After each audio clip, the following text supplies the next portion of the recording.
Theater goers on the South Shore will get the chance this month to enjoy some Shakespeare at the Plymouth Center for Performing Arts.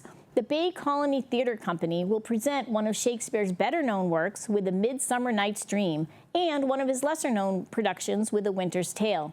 The company will have their hands full by doing alternating performances each night. We met up with some of the key players during one of their rehearsals to hear more. The Bay Colony Theater Company will be delivering Shakespeare to the Plymouth area this month in the form of A Winter's Tale and A Midsummer's Night Dream, doing alternating performances each night. For the most part, this acting troupe has done a majority of its rehearsals right here at the Curtain Call Theater in Braintree, but the show will open in Plymouth and then run there for the month of July. What we were working on tonight is the dances from the fourth act of The Winter's Tale.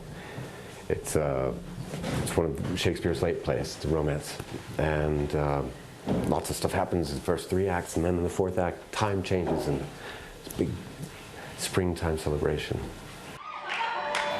Celebration aside, this production does have some heavy content as well. First-time director Monica Giordano has been able to find a way to keep it all together for herself and her cast. There's no small emotion in this play, and so really making sure that I'm there for the actors and there for the people, so that they're not just left on stage feeling these giant emotions and then going off into the world, but that they can have these emotions in a safe place and then go off into the world still being okay has been the biggest concern for me, and so that's been the biggest challenge.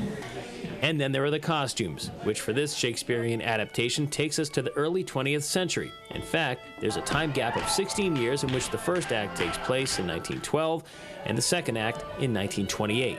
You think about it, it's between World War I and after World War I. So you get women who are still in corsets, like in Downton Abbey, and then women who have no corsets, who have cut their hair, who are wearing short skirts, and it's the Roaring 20s. So really fun, and they're, they're sheep herders, so they're not exactly fashionable, but they're a lot more loose than in Act 1.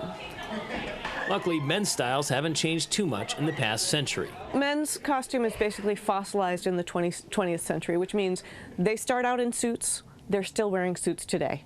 So just a little bit of variation on the colors, the textures, the hats, of course. Gentlemen don't wear hats, sadly, as much as they used to. So the hats, suspenders, the vests, of course. Vests always are old-fashioned looking. So the women's silhouette is what changes most drastically because, you have women for the first time voting.